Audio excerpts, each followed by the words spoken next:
very much. Thank you guys for the opportunity to come in today. Real quick on background on me. I grew up in Goose Creek, which is right down the road here, like right outside of Somerville.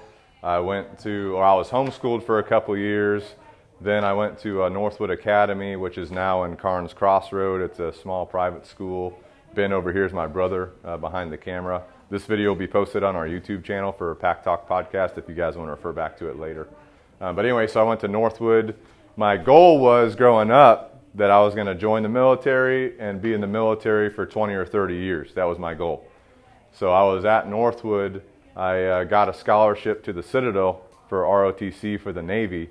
So I went to the Citadel, and when I was at the Citadel, I first majored in physics. However, my first semester there, I was sleeping through all my classes. Because when you're in college, you know, when you're in high school, people will tell you what to do. You know, your parents are kind of like, you know, watching you, you know, for the most part.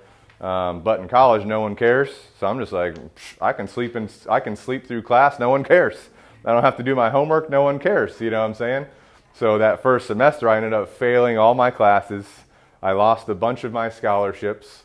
And then I realized I didn't really like physics because I'm not really good at math. So then I changed my major to engineering, which again is math stuff. But anyway, so I went to civil engineering. I finished school as a civil engineering major, civil and environmental engineering. So I graduated in 2013 from the Citadel. I immediately commissioned into the Navy as an officer, and then I was immediately stationed in San Diego, California. And now, I don't know if you guys have been to San Diego at all, but it's a nice place, good weather, right? High taxes, high cost of living, so you got to take that into account. So anyway, I was out in San Diego. My first duty station in the Navy, I was on a frigate called the USS Gary. I was the communications officer on that frigate, and I was the boarding team officer. So our mission on our first deployment was we would deploy down off the coast of Central America, where all the drug traffickers, they'll bring a lot of drugs and bad stuff out to sea into international waters. They'll drive up the coast and try to drive into California with it on boats. And so what we would do with our ship is we had some helicopters with us as well. We'd be patrolling out in the ocean at different areas. We would find these boats. We even found a submersible submarine at one point, which is where they'll stuff it full of cocaine or whatever. They'll put it right below the water, super hard to detect. But anyway, so we would detect these things, and then me as one of the boarding team officers, we would take a small team of guys, we would board the vessel, take any people that were operating the vessel as basically prisoners, right? We would take them back to our home ship, and then we would take apart the vessel, because what they'll do is they'll put the cocaine in the sides and they'll basically make it look like it's part of the boat to conceal it. So we'd have to cut it apart, pull all the drugs out, right? So anyway, we would take all the drugs and prisoners back to the host nation, whoever that was, and then we would go back out on patrol. So we did that for about 7 months. That was my first deployment. Had a really good time, learned a lot. And then after that, I became the officer in charge of a detachment for Naval Beach Group 1, which is on Coronado, California. And what Naval Beach Group does is we provide support to Marines that are deploying. So we deployed with a group of Navy ships, 3 Navy ships, which was full of Marines. And we had landing craft, which are LCACs, and they're basically hovercraft. So they'll hover off the water, they'll come out of the ship, they'll hover over the water to the beach, they'll land, deploy Marines, and then do that multiple times. We also had some what we call Maritime Raid Force RIBs, which are small boats manned by our team, which would drive basically Marine Special Forces to do takedowns on other vessels and things like that. So that was kind of my second deployment. I did that for 7 months, and then I got out of the Navy. I got out of the Navy at 5 years when I thought originally I was going to do 20 or 30 years. So as your life goes on, things change. You know what I'm saying? And be flexible to change, right? So I was thinking I was going to do 20 or 30 years. Some things were happening, like I was married at the time. I'm still married. I was married, and I was not spending a lot of time at home with my wife, so that was taking a toll on me and her. You see what I'm saying? And then some of the political things that happen in the military at certain times were kind of like agitating me, so I was just ready to get out. You know what I'm saying? So what am I going to do when I get out? I have a degree in civil engineering, so I have this degree where everyone says, you should do that, right? Other people were telling me that I should be a professional ship driver because I was pretty good at driving ships when I was in the Navy. So anyway, I got into dog training, and then I just was like, hey, I'll just start up my own dog training business. I learned about dog training from a couple people, and so moved back to Somerville, started up the business, and here we are today. So I moved back in 2017. So we've been doing this business since 2017. So anyway, that's like the real quick and easy story on where I got to where I am right now. There's a lot of challenges and hardship along the way, just like each one of you guys. You've got hardship, you've got challenges in your life, and you'll have to flex and adapt to what's going on while trying to keep your goal in mind. You know what I'm saying? And one of the things I've been enjoying since I was like 15 or 14 years old is fitness. You know, so I really like working out. I like feeling the blood pump through my body. You know what I'm saying? I'm a big weightlifter guy, but I've always been into running too, because that's just something that I had to do for certain parts of training in the Navy. So I think fitness throughout my life has been a pretty big constant, and it's helped me acquire some discipline that I needed along the way. So like my second deployment, for example, I didn't have a lot of time to work out. I was super busy. We were doing operations all the time. So I started waking up at 4:30 a.m., which is super early to most people, right, to start working out. And I had a buddy with me that was doing it. And during that deployment, I told myself, I'm not doing this again. Once this deployment's over, I'm going to sleep in till 6 or later and, you know, figure out my workout schedule after that. You know what I'm saying? So after that deployment, I came back home. I was still in the Navy. I was in Coronado, California at the time, and waking up at 5 a.m. and I'm like, I got to stop this. I got to stop these early mornings, right? But then as time goes on, with the way that my life has been, with the time that I need, I now wake up at 3:30 a.m. to get my workouts in, because fitness is a constant for me. It's something that, you know, I like to do, I need to do, right? It helps keep me sane, because there's a lot of stuff going on in life. It helps me get out some energy that needs to be gotten out, right? But I've had to adjust my wake-up time, and when I said back in whatever year that was that I deployed, 2015, 2016, when I was waking up at 4:30, I said, I'm never waking up this early again. Now I'm waking up earlier to get it done. You know what I'm saying? So as life happens, you're going to adjust what you're doing. So I put together this packet of information. I'm calling it Achieving Freedom in Life. We'll go through it today. You guys can take it home for reference. But this is some things that I've learned along the way. And, you know, I've had a lot of mentors throughout my life and people throughout my life that have helped me steer me in the right direction. And sometimes I listened to them, sometimes I didn't. Sometimes I didn't listen to them. Then years later, I was like, oh, that person was right. You know what I'm saying? So everything we talk about today is kind of a compilation of things that I've learned over the years that have really helped me. And maybe you'll find it helping you in the future. You know what I'm saying? But to start off, just the purpose of this is just to give you some considerations. Again, these are all just considerations for you to take into account and adjust for your own life. You know what I'm saying? Maybe you want to improve your status in life. Maybe you have goals you want to achieve. I think we all have certain goals, or maybe we need to set goals to achieve those goals. You know what I'm saying? I do have some terms and definitions in here. We're not going to go through those piece by piece. You guys can refer to those later. But number 3 is that there's the most common categories requiring deliberate discipline in your life, right? So these are things that I've found over time that are some mainstays in your life that you're going to need deliberate discipline for if you want to achieve a certain goal in your life, all right? So the first one is time, or managing your time. You know, some people are like, hey, I want more free time. Well, if you want more free time, you might need a more disciplined time management system where you're managing the 24 hours you have in a day, and you know time's never stopping. You know what I'm saying? Before you, like, if you get distracted by something, maybe you get on the TV or your phone, or you're playing video games, or you know, reading a book or whatever, all of a sudden 5 hours pass by and you're like, holy cow, my whole day's gone. You know, I could have done something with that time. Time does not stop for anybody. So we need to learn how to manage our time properly to help us achieve our goals and what we're looking for, right? The second thing is financial. This was a big one for me. You know, going to college, getting out of college, I had a lot of student loans, I had a lot of debt, and I had to take some deliberate actions to get out of that debt. You know what I'm saying? There's been a lot of people that I've talked to and spoken with that have a lot of credit card debt, right? So we want to try and eliminate that debt and set ourselves up for financial success in the future, which means we have to be financially disciplined so that we can be financially free, right? The third one is health and fitness, right? Again, I've already said that fitness is like a mainstay in my life. I've been working out since I was 15 or maybe younger, you know what I'm saying? So there's definitely some discipline needed with that. Also, our emotions, right? We all are humans.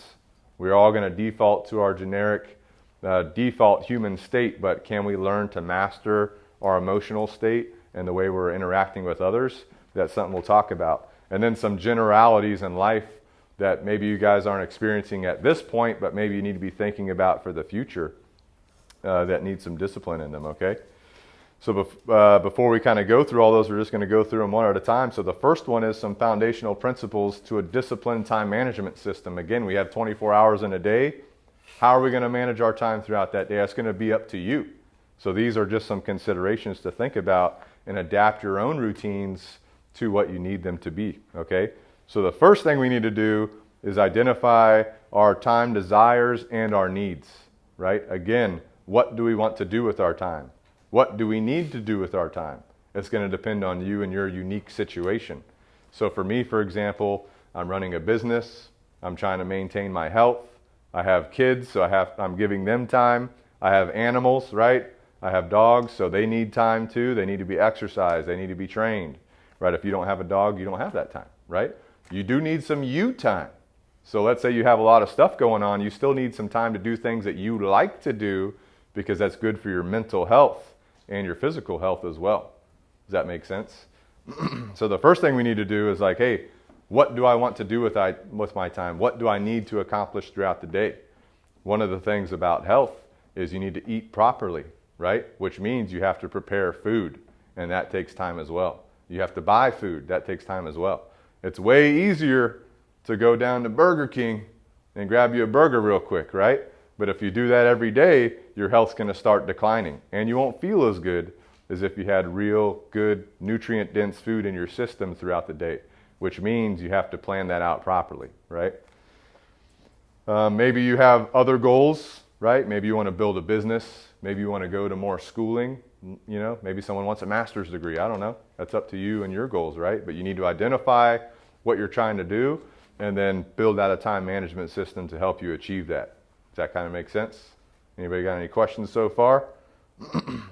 One key thing for me that has worked for years is building routines and rituals for myself that incorporate my time management system.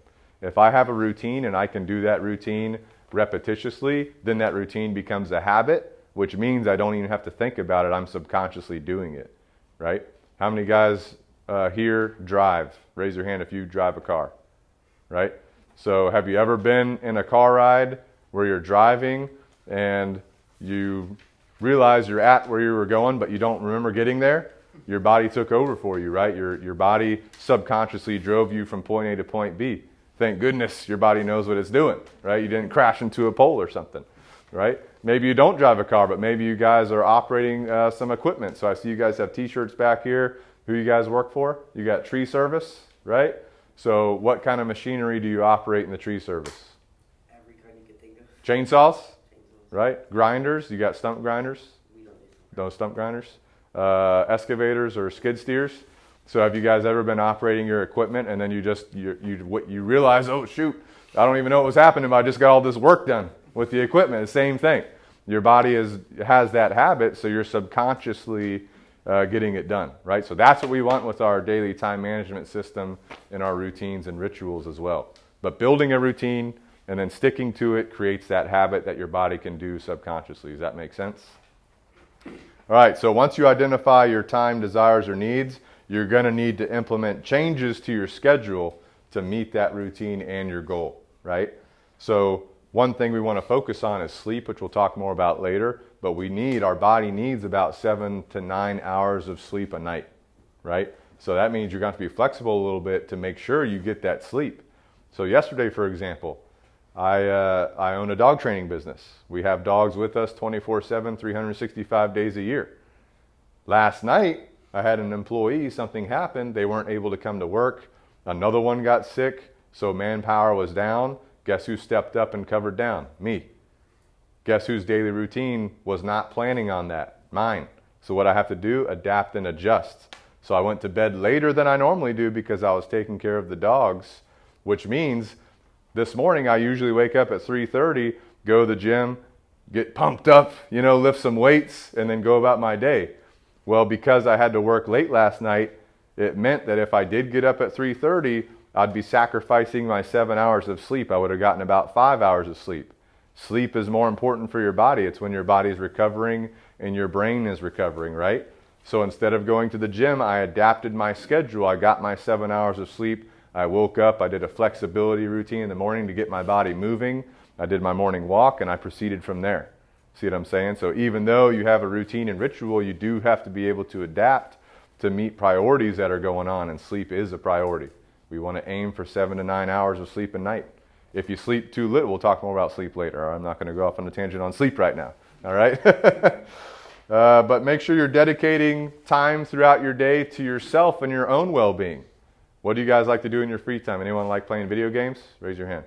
Okay, so that's something you like doing, so you want to make sure you have some time for that. Not excessive time, not too little time, right? But just the right amount of time. Who likes to read? You guys like reading? Make sure you take time to do that, right? That kind of stuff. Who has a pet? What kind of pets do you guys have? Dogs? Raise your hand. Cats? Raise your hand. No cats? You guys need some cats. Chickens? Chickens? I have a lot of chickens. You guys have chickens? Nice, nice. So anyway, you got to dedicate time to that kind of stuff as well. So if that's stuff you like doing, make sure you're dedicating time to that throughout the day. Anybody have guineas, by the way? Any guinea fish? You have guineas? Really? It's my favorite animal right there. My favorite animal. We'll talk later. All right? So anyway, make sure you're taking time for things that you like to do. Also, most of us are working, right? How many hours a day are we working in general? Is it like 8 hours a day? The tree guys are probably working 12 hours a day. What do we think? 14 hours a day, guys? So anyway, you're going to be working some. If you're not working now, you're probably going to be working at some point, whether you're a business owner or you're working for a business or whatever you like to do. So make sure that in your time management system, you're like, hey, today I'm going to be working about 8 hours. But you're going to be flexible, right? Like what happened to me yesterday. I worked way more than I thought I was going to be working, right? Which is fine. I just adapt and adjust. But I'm planning on maybe 8 hours that day or 14 hours if I'm a tree worker, right? Something like that. Make sure that you have specific time allocated towards your family if you have a family, or friend time, right?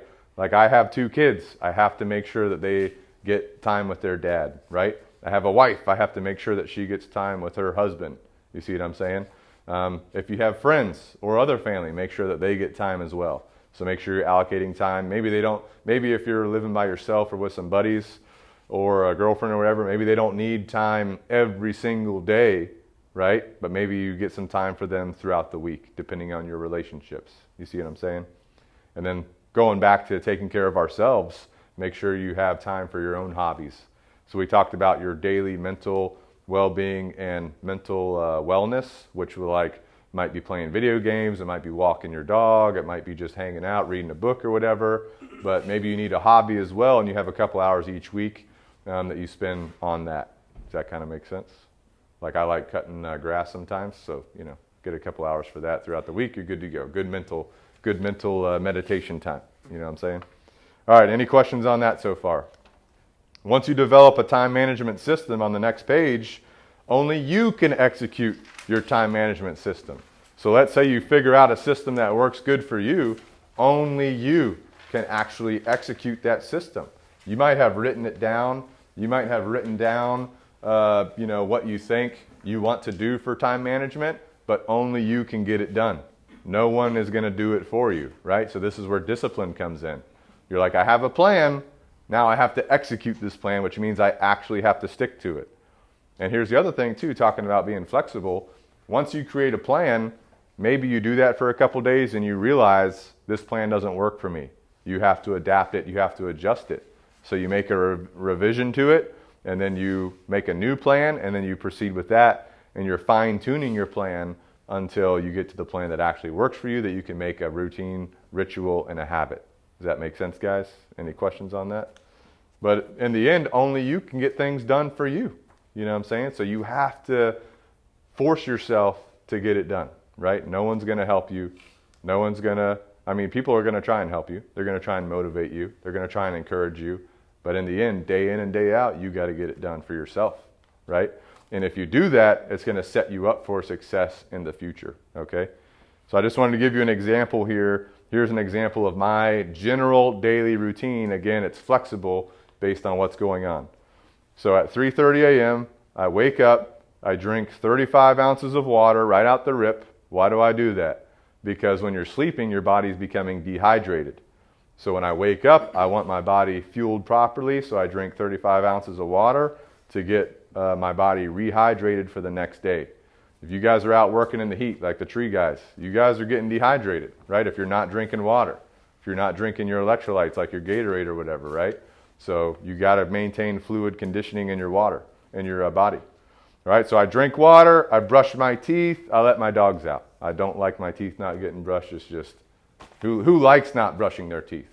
All right, good, that's what I thought, right? So we got to get up, we got to brush our teeth. I have one of those like vibrating toothbrushes too. Those things are legit, cleans it way better than you can manually. All right, at 4:45 a.m., that's when I'm about arriving at the gym. So I go to Bold Fitness in Nexton. I arrive at the gym around 4:45. First thing I do, I walk backwards for 10 minutes on the treadmill. Why do I do that? That's my routine. Why do I do that? It's good for your knees. It's good for your hips. All day you're walking like this, right? We might have some knee pain. We might have some hip pain. We might feel something weird in our ankles. Walking backwards helps our body reverse out everything we do daily by walking forward. It sounds weird, but give it a shot, okay? And if you guys want to learn more about that, you can look at Knees Over Toes Guy on Instagram or YouTube, right? That's where I learned that from. So anyway, I walk backwards for 10 minutes. That's kind of my warm-up, because when I show up at the gym, I'm like, ugh. I'm wiping the gunk out of my eyes still. I had my pre-workout, but it's not in my system yet. So I walk backwards. By the time I'm done with that, the pre-workout's pumping through my veins. I'm like, let's go, and I'm ready to get things done. So then I do some mobility work. I train strength training and muscle building, and then I do some conditioning work. We'll talk more about fitness later. So by 6:15, I'm departing the gym. Notice how my timeline is very specific. Like I'm a very time-oriented person. I'm like, all right, 6:15, I got to roll, right? Because I got other things that have to be done. My timeline throughout the day is very, very strict. You may not have to be as strict as me, but maybe you have certain timelines that you stick to. So I got to leave the gym by 6:15 so I can get home and get the rest of my day done. I get home, I play with my kids from about 6:45 to 7 a.m. At 7 a.m., I'm starting my breakfast, preparing my breakfast, and I'm feeding my dogs. By 8 a.m., I'm done with breakfast. I'm getting ready for the day. So I'm taking a shower, getting my work clothes on, going for a walk with my dogs at 8:30. At 9 a.m., I'm starting work, right? By 11:30, I'm wanting to prep my lunch, right? Sometimes I will prep my food earlier than that, but in general, by 11:30, I need to make sure my lunch is prepped. I'm eating my lunch, and then I'm doing other work after that. By 3 p.m., I'm having another meal mid-afternoon, and that meal is usually some kind of protein shake. So I'll get some fruit, some frozen fruit, Wyman's from Publix, really good. Put that in a blender bottle. I get some Jocko milk protein, dump it in there, and then I put some Greek yogurt in there, dump that in there, spin it all up, and then drink that thing. Good to go. By 5:30 p.m., I'm taking my dogs out for another walk. I'm finishing up work. 6 p.m., I'm prepping dinner. 6:45, I'm playing with kids, putting them to bed. And then about 7:30, spending time with my wife. And then by 8:45 at the latest, I'm going to bed. And I realize I just put this time in here as military time, so I apologize if that's confusing, okay? So anyway, that's kind of my daily routine. And this time management system has helped me reach my goals for many years. And I am planning on adjusting this in the future, right? I don't want to wake up at 3:30 my whole life.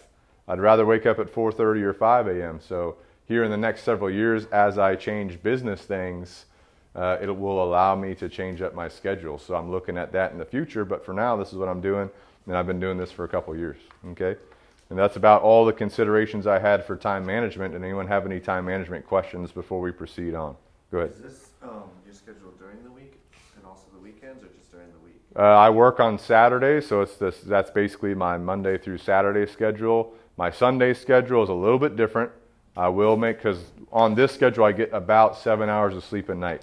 On Sunday I make sure I get exactly 8 hours of sleep. So I'll sleep a little bit later, and then it's a little bit more adapted, obviously, because I'm not really working. So I'll have more family time. You see what I'm saying? So that's a good note to bring up is if you have days off of work, maybe you have like an off work routine, then you have like a working day routine, right? Maybe your day off routine, you have more time allocated for you or your family or whatever you have going on. Does that make sense? Anybody have any other questions, time related, time management? You don't have any days off. If you don't have any days off, you're just getting after it, bro. But you do need to think about getting some days off. So maybe you need to think about what are some things I can adjust and change to give myself at least 1 day off or 2 days off. And I'll tell you, when I first started up my business, I was working 24 hours a day, 7 days a week. No days off, bro. No days off. That was my mindset. Don't need any days off, you know. You will, over time, burn yourself out doing that. So as time goes on, you do need to start looking at, hey, how can I incorporate a day off? How can I incorporate some additional time off? Do you see what I'm saying? And there are some times where I'll meet with clients later in the evening for me personally because maybe they have to work. I'm meeting with them after work. So if that happens, I'll change my routine a little bit. I'll give myself time off in the morning to spend time with my wife and family because I know I'll be working later that night. Does that make sense? So again, you're going to be flexible. You're going to adapt. But this is my general daily routine. Okay? Any other time questions? All right. Next up, we're going to be talking about financial freedom. Considerations for financial freedom. This is critical. It's really helped me in my life. And whenever I was working to achieve financial freedom, which I still have a lot of work to do, I'm not done working on that, right? But when I was trying to get from being in a bunch of debt to basically having no debt except for my house, once I was on that path, I was super strict at first, super dialed in, and then I relaxed later on. If you guys are young, right, and you don't have any debt, you can keep yourself out of debt without doing things you probably shouldn't be doing by listening to people that have been through it and hopefully learning from their lessons. You see what I'm saying? So the first principle and consideration is to assess your financial situation and your financial goals. Who here wants to have $1 million? Okay, everyone's hands are up. That's what I thought. All right, everyone wants $1 million.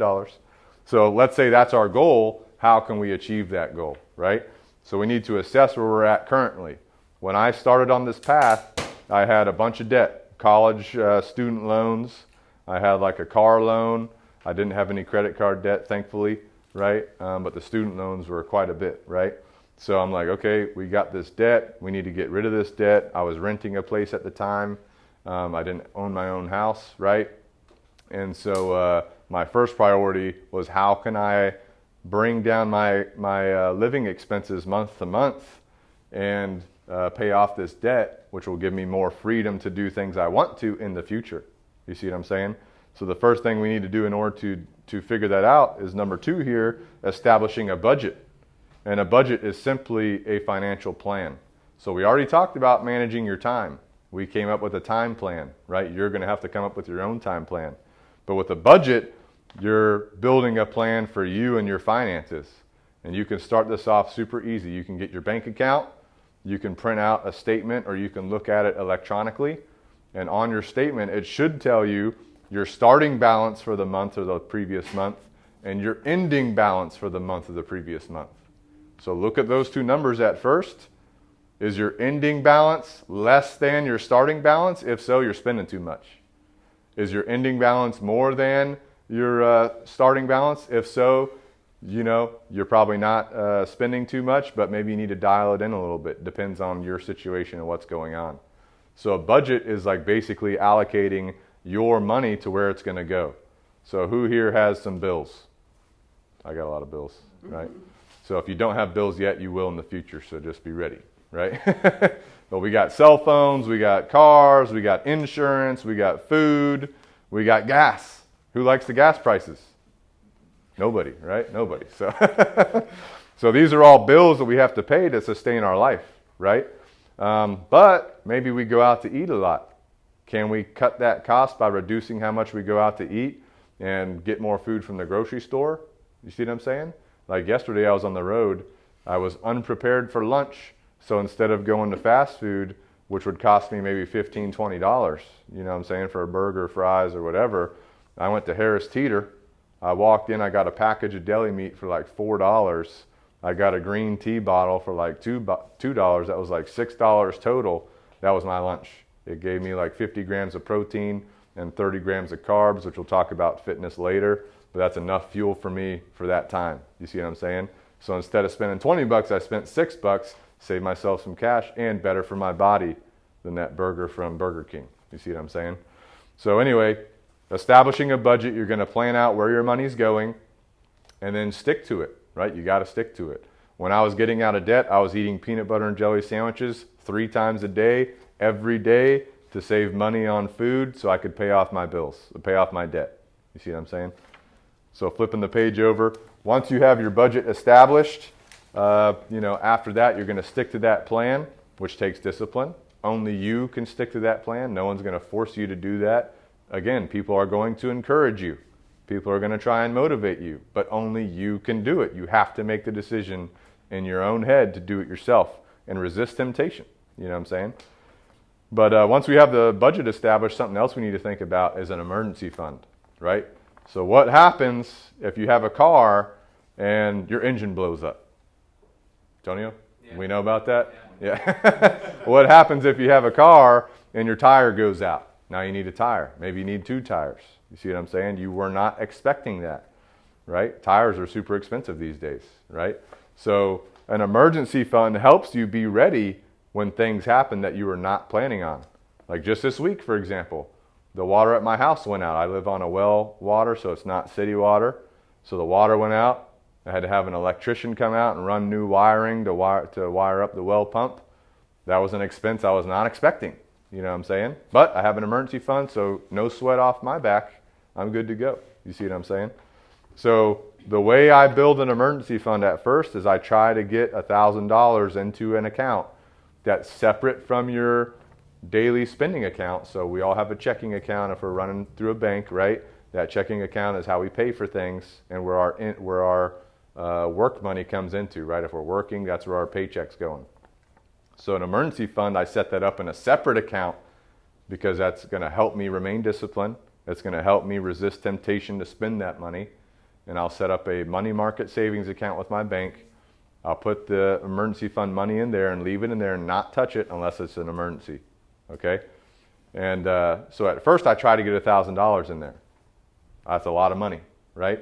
So I want to slowly over time dedicate money to that emergency fund. Once I have $1,000 in that account, I'm like, okay, I'm kind of comfortable with that because, if a transmission goes out, that's going to be like, what, $2,000, $5,000, depends, right?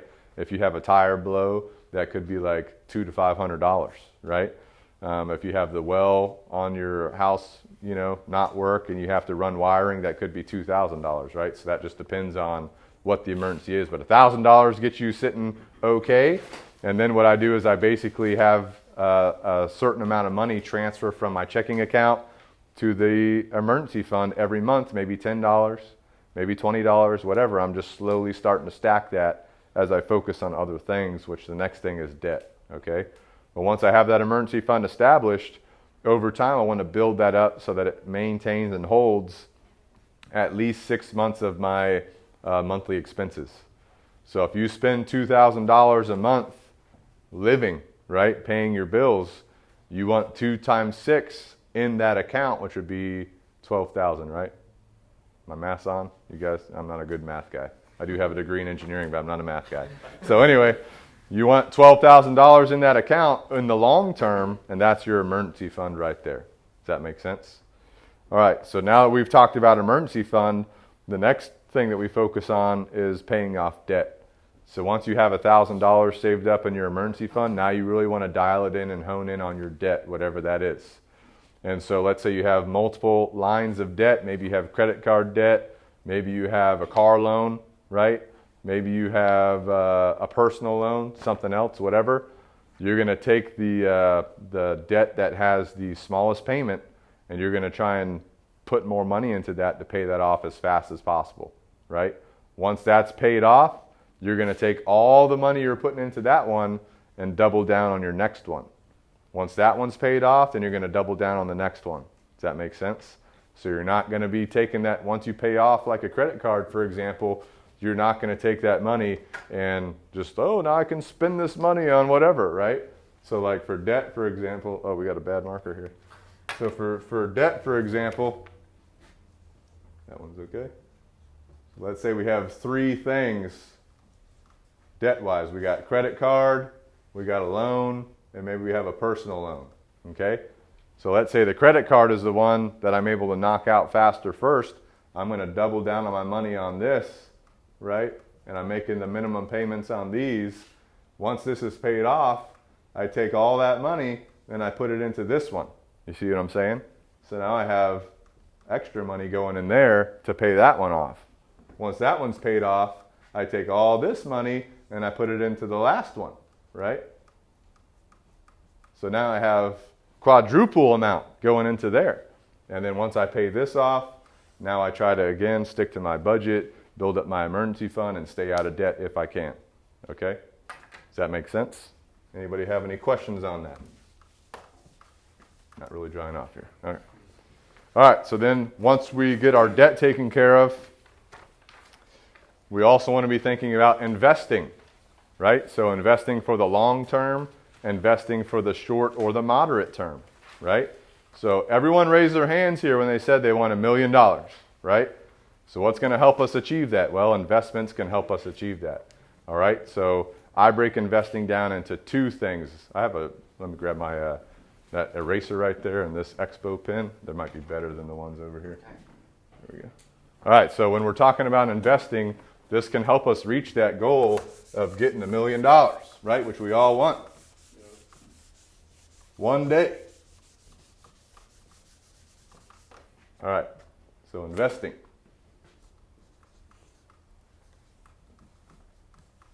So we have long term, then we have short term. Short. There we go.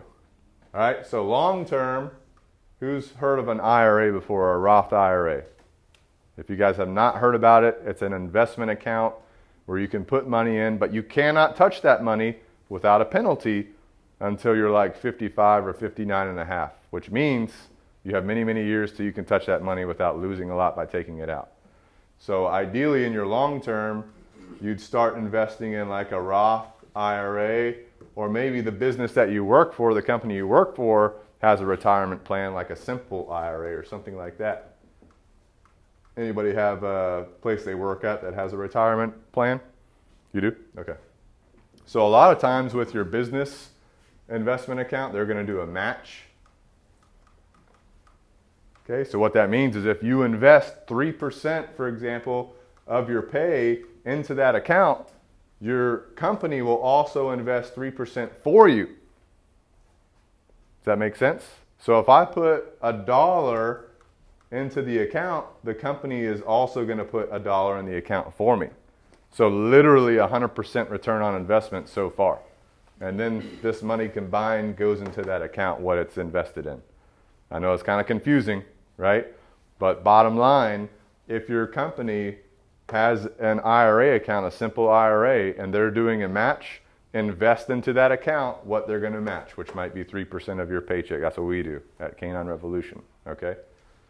The Roth IRA is something that generally you'll have to do on your own, but what that does is you put money into it when you're 59 and a half and you take that money out, which if you start now, it'll probably be over $1 million, just saying. So there you go. But if you take it out at 59 and a half, you don't pay any taxes on it. Who likes taxes? Raise your hand. No, right? Government's stealing from us, right? So anyway, you invest into the Roth IRA, you don't have to pay taxes later in life. Seems pretty good, right? But keep in mind, these are long term. You're not going to touch this money short term, right? So whatever you put in there, it's going to be in there till you're 59 and a half, which means if you want to use that money, you're going to have to, wait that long and keep yourself in good health, right? Which means we need to have discipline with our fitness, right? Because we don't want to be one of those 60-year-olds, not to talk about bad anybody, but we want to be, I got $1 million, but now I can't do anything with it, you know what I'm saying? So we don't want to be like that, so we need to take care of our health. So that's the long term. Does anyone have long-term questions? No. Short term, right? You're going to have like an individual brokerage if you're going to invest in stocks, ETFs, something like that. And I have more information in the packet about all this kind of stuff you guys can refer to later. All right. And if you don't know what stocks are, what ETFs are, I have some YouTube channels you can look at in the packet as well. And also you can reach out to a financial advisor. They'll help you talk through all this stuff. Or you can reach out to me after this. I'd be more than happy to talk in more detail. All right. But anyway, short term is going to be like an individual brokerage. This is not tax advantageous, so you are going to be paying some more taxes on it. Right? Who likes taxes? Raise your hand. All right, everyone's still paying attention. We don't like taxes. All right, so individual brokerage, we're going to be paying taxes on it, but we can use this money. We don't have to wait till we're 59 and a half. So what I do is I have a long-term setup where I'm investing in a Roth, investing in my simple, and then my short term, I have an individual brokerage where my goal is to build this up and replace my current income as quickly as possible, right? Which is realistically going to take you about 15 years to accomplish, right? But if you start now, how old are you? 13. So if you start now, 15 years later, you're going to be about 30, which means you're good to go because you replaced your own income by investing, right? So just think about it like that. If you're 30 and you have freedom because you invested and you don't have to worry about making money because you've already done that, you're going to be a lot more free than people that are having to work later in life. You see what I'm saying? So just keep that in mind. The earlier you start, the better. And I didn't start this until I was like mid-20s, right? And people are starting younger than that. They're going to be set up pretty good for success. There's people that don't start this stuff till they're like 50, right? But they can still get some financial freedom, just not as much as those that start when they're younger. So anyway, if you're going to do this, the short-term game plan is to replace your income or surpass it as quickly as possible, right? So that way you have more financial freedom. So investments, that's kind of my game plan, my go-to. You could also invest in things that are like hot topics like gold, silver, guns, cars, things like that. You know what I'm saying? But if you look at the long term, stocks and ETFs have been a pretty good investment strategy for a long period of time. Okay? So again, I have more resources on that in here if you guys want to check more on that kind of stuff later. But once you achieve financial freedom and financial discipline and you're living stress-free and you're enjoying your life, you're making purchases, you're continuing to build wealth for yourself and your future, start thinking about your family's future, right? Start thinking about how you can help others. Maybe you donate money to nonprofits or something like that, all right? So be generous with your money, okay? Am I still good on time, Antonio? Yeah, okay. All right, so that's financials. Any questions on that? All right, next up will be foundational principles to freedom of health and fitness. So again, just like with our finances, just like with our time, when it comes to health and fitness, we need to assess where are we at currently? Where do we want to be, right? So who has some health and fitness goals that they don't mind sharing? What do you got? What? Just want to put on some mass. You want to be jacked. Jacked and shredded, bro. Right? That's my goal. I want that. Who else has some other? Who likes to run? What do you got? I want to be an ultra marathon runner. Ultra marathon. There we go. That's some extreme endurance. Antonio? I'm going to do trying to train for a half marathon. Marathon. Half marathon. October. There you go. So we all have different health and fitness goals. You know, I want to be jacked and shredded, right? But also I want to be able to operate. I want to be able to pick up my kids when I'm 60 years old. I want to be able to lift a bag of dog food and throw it like it's no big deal. You know, I want to be able to carry groceries like, you know, people can't even carry their groceries. I want to pick up my groceries and carry them. You know what I'm saying? So we need to pick out our goal. We need to assess where are we at currently and how do we get there. You see what I'm saying? Are we investing in our longevity, right? Which is when we're 60, when we can touch that IRA or that simple IRA, Roth IRA. Where are we going to be at health-wise? How are we going to be able to enjoy that money that we've invested in the long term? Okay? So the next piece here is that we need to have compliance to our health and fitness goals, and compliance is discipline. Like we've been talking about with everything else, we need to have discipline, and only we can help us achieve our goal. Only we can get it done. Us, our own minds, right? So if you flip the page over, what diet is right for you? The diet that you can stay compliant to, which means that you can stick to. What exercise regimen is right for you? The one that you can stay compliant to, the one that you can actually execute day in and day out. You see what I'm saying? So if you're not able to stick to your diet, if you're not able to stick to your exercise routine, you're not going to reach your goal, which means you might have to adjust your routine and your diet and your exercise, or you might have to make sure that you can become more disciplined yourself. Does that make sense? And a diet is not something like, oh, I'm trying to lose weight. Like a diet is the eating routine that you have.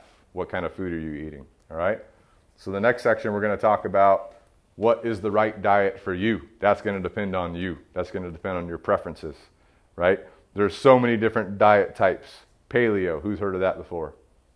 Keto, who's heard of that? Organic, who's heard of organic, right? Who's heard of animal-based? That's big these days, animal-based. Vegan, any vegans in here? No vegans? Okay. Carnivore, who likes meat? Me, right? Vertical diet, who's heard of the vertical diet? No? You guys need to know that one. Mediterranean, that's a pretty good one, right? So anyway, there's a bunch of different diets. You got intermittent fasting, you got high protein, low carb, high carb, low fat, high, everything, right? So there's so many options. We live in the age of information, and sometimes it's too much information. You know what I'm saying? We're watching YouTube, we're trying to figure out how to get jacked, we're trying to figure out how to be able to run that marathon. And then we find a program we want to try, we try that. The next week we see a different YouTube video, you're like, I'm going to try that. We didn't even give ourselves enough time on the first program that it would actually help us. We're jumping from one to the other. So we need to find something that works for us and stick to it and give it enough time to see results or not see results and adapt from there. Okay? So for me personally, I've tried many, many diets. I've done chicken and rice. I did that for years, right? I've done animal-based, and right now I've been in compliance with the vertical diet for over 8 months, and it's by far the best diet I've been on, right? There's a book about it. There's an ebook about it. There's information online about it, so you guys can look that up if you're wanting to look into maybe a diet that works for you. But in the vertical diet, I've had more energy than I've ever had before. It's helped my mental clarity be there. And also, I'm pretty prone to like sinus infections and getting little colds throughout the years. I'm basically allergic to every type of grass or plant, like bushes, trees, all that kind of stuff. I haven't been sick ever since I've been on the vertical diet. The vertical diet focuses on giving your body the proper micronutrients it needs to operate, all right? So anyway, check that out if you guys are interested in that. But just because I'm compliant with the vertical diet doesn't mean I'm not eating things that I enjoy. I love pizza. Pepperoni pizza from Marco's. Really good. Who likes pizza? Who likes ice cream? You don't like ice cream? No, you don't? Oh, okay. Oh, might be the first person I met that doesn't like ice cream. Who likes cookies? Cookies? So I like these kind of foods, so I still enjoy them. And how do I do that? Well, I have an app called the Carbon Diet Coach, and it basically will give me my daily macronutrients I'm allowed to have, proteins, fats, and carbs. Again, there's more information in here. I'm not going to go into too much detail on it. But basically that app will tell me how many proteins, fats, and carbs I should be eating that day, and I stick to the vertical diet. But if I want a pizza, I'll adjust that daily eating a little bit so I can have some pizza and still meet my daily macro targets by remaining in compliance, okay? So that's something you can look at too. That's called a balanced diet, where you have like your baseline, which would be for me the vertical diet food group, and then also foods I enjoy, okay? But also whenever you're going through your fitness and your health goals, there's basically 3 types of ways that you can eat, okay? You can eat to gain weight, you can eat to lose weight, you can eat to maintain your weight. And the way you do that is by tracking your macronutrients, right? Proteins, fats, and carbs. So if you're just now getting into this kind of stuff, my recommendation, eat at your maintenance level for a couple weeks. That will allow your body to figure out, hey, what are my actual maintenance calories? Mine are about 3,000 calories to maintain weight, right? And then once you do that, you can adjust into a weight gain phase or a weight loss phase depending on your goals, right? So right now, me personally, I'm in a weight loss phase. I've lost about 15 pounds in about 2 months, and I'm going a little bit lower. And I'm going to maintain that for a little bit, and I'm going to start gaining weight again. And the reason for that is you want to try and be as lean as possible for longevity, right? So I like gaining weight. I want to be jacked. But if I start eating a lot and I'm getting jacked, I'm also getting a little bit thicker than I should be. You see what I'm saying? So you gain weight for a little bit. You maintain that. You go into a weight loss to try and lose body fat. You maintain that for a little bit. Then you go back into a weight gain cycle. Okay? So more on that in some of the references below. All right? So anyway, you find the right diet that works for you, and then you go from there. Okay? Also, we need to talk about sleep. We already talked about it a little bit, but sleep is when our body is recovering, when our brain is recovering. So again, we talked about 7 to 9 hours of sleep. So make sure you guys are aiming for that. If you get too little sleep, your body can't recover. If you get too much sleep, it's not going to help you either. You're going to be in a groggy state of mind. Who likes sleeping for 12 hours? Okay, good. All right. So anyway, some things that can help you set you and your sleep up for success on the next page. Number 1, don't drink alcohol, right? That's not going to help you. Number 2, abstain from stimulating electronics like video games, phones, whatever, 2 hours before bed. Watching TV doesn't have as much of an effect as like a phone or a video game, because watching TV, you're kind of passive. You're just chilling, you're watching. But if you're playing a video game or a phone, you're there doing it, right? So your brain's more stimulated. And then if you shut it off, try to go to sleep, you're not going to be able to sleep as well. At least 1 hour before bed, try avoid doing things that might produce anxiety, like reading emails, reading messages, checking your social media, that kind of stuff. What I like to do, I'll plug my phone into the charger, I'll set my alarms, I'll put it face down, I won't look at it until the next day at about an hour before I go to bed, okay? And if people are texting me after that time, and they, are asking me questions or whatever, I just text them back at 3:30 a.m. See what I'm saying? Because I wake up, I'm like, oh, you wanna text me late at night? I'll just text you back in the morning, right? All right, number 4, cool the room. So ideally, you want your sleeping room at about mid-60s. You also want the room to be dark, as completely dark as possible. If you have a charger that has like a light on it and that's shining in your face when you're in your bed, that's not going to help you sleep as well as if you had covered that light up or something, okay? And then avoid anything that could disturb your sleep. Pets in your bed can disturb your sleep. Children in your bed can disturb your sleep. Sometimes your spouse. You got to push them off the bed, right? If you have electronics that are like sending you a notification at nighttime, silence that thing. You know what I'm saying? So that you can't be woken up. And then also waking up to pee. If you're hydrated and you're peeing a lot, right? You might have to cut your water off at some point before you go to bed so you can at least sleep 7 hours without peeing. Does that make sense? All right. So then we talked about exercise a little bit. So you need to find an exercise regimen that works for you, an exercise routine that works for you. That's going to depend on you. If you're training for that marathon, you're going to be doing more running or endurance work. If you want to get jacked and shredded, you're going to be lifting more weights in general, right? So build an exercise routine that you enjoy and that you look forward to. If you don't look forward to your workouts, you're not going to want to do them, right? So again, adapt it, adjust it as you go. For me in general, I lift weights 4 times a week. At the end of those weightlifting sessions, I do some type of endurance or conditioning work, which I'll usually run on a treadmill or I'll row. I like rowing these days, things like that. I swim once a week, so I do that to try and maintain a level of cardiovascular fitness. And I have more details on my workout routines in here. I train jiu-jitsu 2 to 6 times a month. That's really good for you too. So anyway, build an exercise routine that you like, that you enjoy, that you can stick to. And again, you might need to adapt it as time goes on. So for weightlifting, for me, I'll pick out exercises and sets and reps that I like for about 8 weeks. And at the end of that 8 weeks, I'll reassess and I'll change some things up. Keep it interesting. Keep your body guessing. That's what they say, right? All right. And then last but not least on health and fitness blood work, right? This helps you see what's going on inside of you, right? So again, you might think that you're super healthy by looking at the outside, but only by looking at your blood work can you really see what's going on the inside of your body. So more details on that in the handout here. But there is a blood test that I recommend that I do myself. It's actually from the vertical diet. you can go to the Vertical Diet's website or the founder of the Vertical Diet, which is Stan Efferding. You can do the blood test. You just go to a local blood lab corp. They take your blood work. They send you the results. And then if you wanted to, a doctor can review it with you. And that's through Merrick Health, okay? And again, there's some references here for you guys to check into later. You got the Vertical Diet. You got Lane Norton, which is a nutritionist. He's got a great YouTube channel and podcast and Instagram feed. You've got the Carbon Diet Coach app, which they also have an Instagram feed.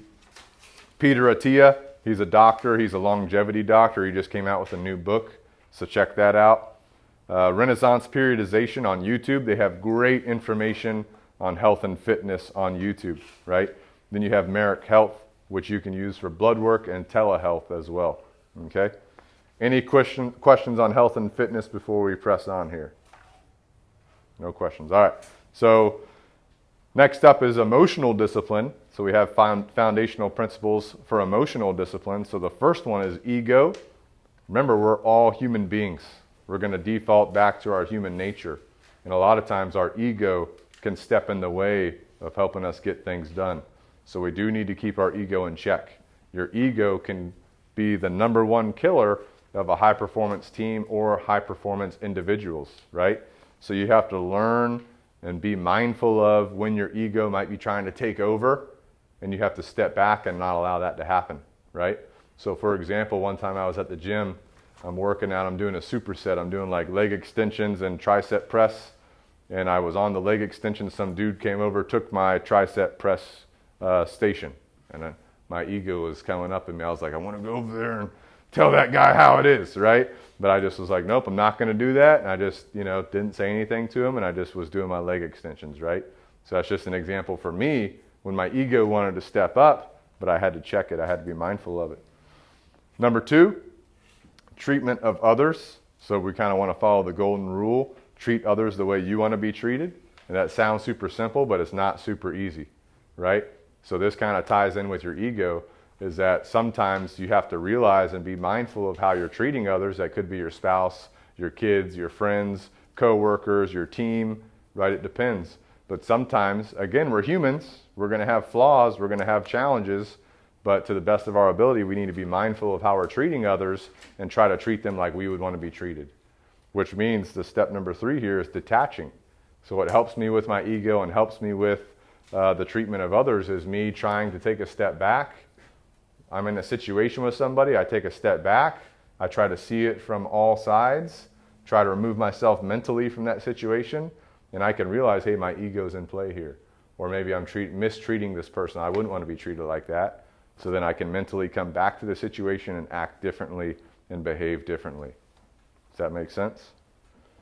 All right, then last but not least, general discipline needed in life. So my number 1 rule, don't leave for tomorrow what you can do today. That might be your dishes and your sink. Who's got a pile of dishes in their sink right now? Ben? Wow. All right. So don't leave for tomorrow what you can do today. Try to keep that in mind and apply it throughout your life. And then on the last page, I have some common items that need to be done but are often delayed beyond what they should be. Some things that I've learned the hard way. So first, in the home maintenance category, one day you guys will probably own your own place if you don't already, right? We got appliances that need to be taken care of. We might have a well or a septic system, electrical systems, plumbing, HVAC, cleaning, painting, right? All these things need to be done to maintain our home. So we need to keep track of these things and not push them off. Get them done at certain intervals of time when they should be done. Also, your vehicle. I learned this the hard way too. I had a bunch of vehicles I've had in the past. I never took care of them, and they never took care of me. They left me on the side of the road. They just happened to be Fords. Who here's a Ford guy? Any Ford guys in here? No? All right. Oh, well, all right. So even if you take care of a Ford, I can't guarantee that it'll take care of you. But anyway, you got to change your oil. You got to rotate your tires. You got to do your fuel filters, brakes, rotors, transmission, differentials, suspension, cleaning, paint on your vehicle too, right? So all these things I didn't know about. So I started to become aware of this stuff. So hopefully you guys can be aware of it too, right? Also dental cleanings. A lot of people don't get their teeth cleaned, but that's critical, right? All right, last but not least, I keep saying that, prioritize and execute. So in your life, you're going to have to figure out what's a higher priority, what's a lesser of a priority. Maybe there's a financial constraint. Maybe there's a time constraint. Certain things can only be done in certain amounts of time. So you're going to have the ability to figure out what needs to get done first, what can wait till later, and then prioritize those things and execute them in the order that makes sense to you. Does that make sense? All right. So hopefully you guys find this information useful. I know I was kind of speeding through it in the end here. But if you guys have any questions on this stuff, let me know. This is y'all's packet to keep and maintain, right? And if you'd like a digital copy, you can email me. But any questions? We got the Q&A portion now. So you guys have any questions on anything in general that I can help you guys with? No? Good to go? We answered all the questions. All right. So if you guys are interested in reaching out, we have Canine Revolution. We have the dog training. We also have apparel, so you can go on Amazon. You can search Canine Revolution. We sell shirts, hats, mugs, all that stuff. We also have Pack Talk Podcast. We have a YouTube channel. And we also have it on every podcast platform possible. Okay? And we also have Canine Revolution Dog Training YouTube channel, Instagram, Facebook, all that kind of stuff. Okay? So you guys can check those out. If you want to reach out to me or Ben or anyone else on our team, our contact info are through those channels. Okay? So good to go. If there's no questions or anything, I appreciate it. Thanks for having me. I really appreciate the opportunity. Good to go.